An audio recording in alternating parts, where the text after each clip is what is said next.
Le 13 juin, Jésus dit : pour que l'Esprit Saint puisse descendre et opérer librement dans un cœur, il faut cultiver en soi la charité, la fidélité, la pureté, la prière et l'humilité.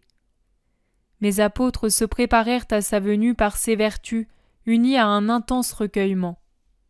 Pour apprendre celui-ci, tout comme pour apprendre les autres vertus, ils n'avaient qu'à regarder Marie, ma mère. En elle, l'esprit de recueillement était très intense. Elle savait se recueillir en Dieu même dans ses occupations ordinaires, et sa grande joie était de pouvoir s'isoler dans la contemplation, le silence et la solitude.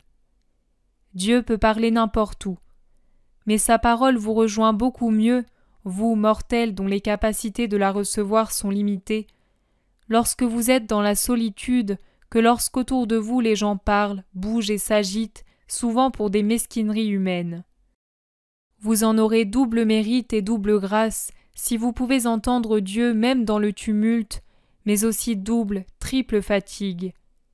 Cependant, tu ne dois pas, Maria, contrevenir à la sainte charité et à la sainte patience pour m'entendre. Tu mutilerais alors le fruit de ces leçons.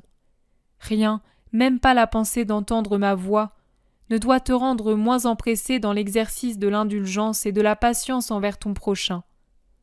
As-tu l'impression de perdre le fil de ce que je te dis ? Tu te désoles car tu te rends compte d'avoir oublié quelques paroles précieuses de moi ? Oh, aie confiance en moi.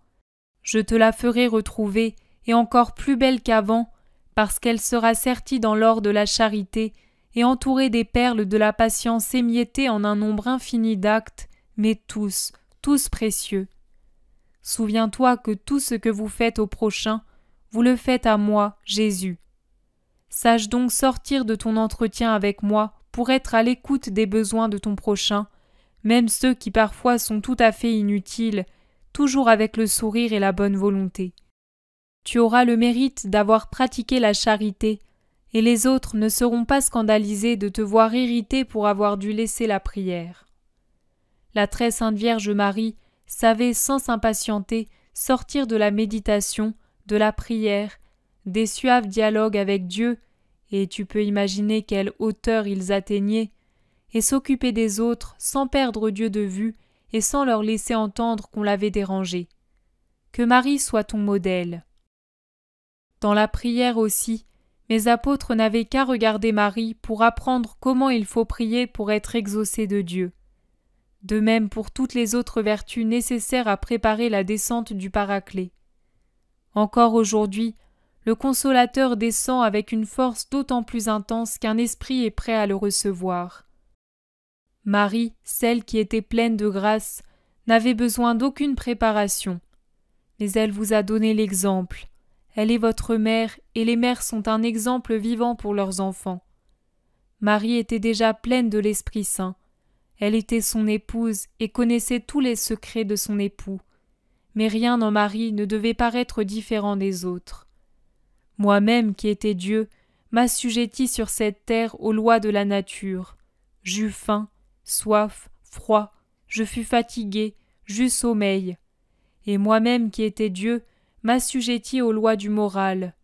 J'éprouvai l'ennui, la peur, la tristesse, je jouis de l'amitié. Je fus horrifié par la trahison. Je tremblai jusqu'à suer du sang à l'idée de ce que j'avais à souffrir. Je priais comme un humble humain qui a besoin de tout. Marie aussi reçut donc l'Esprit Saint de façon manifeste.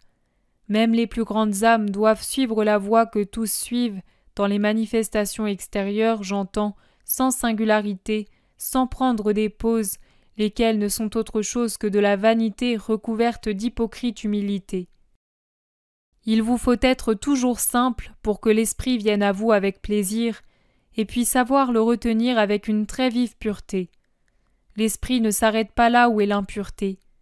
Et enfin, être fidèle à ses inspirations. Il est, pour ainsi dire, l'apôtre éternel et divin qui prêche infatigablement aux âmes la doctrine du Christ, qui l'éclaire et vous l'explique.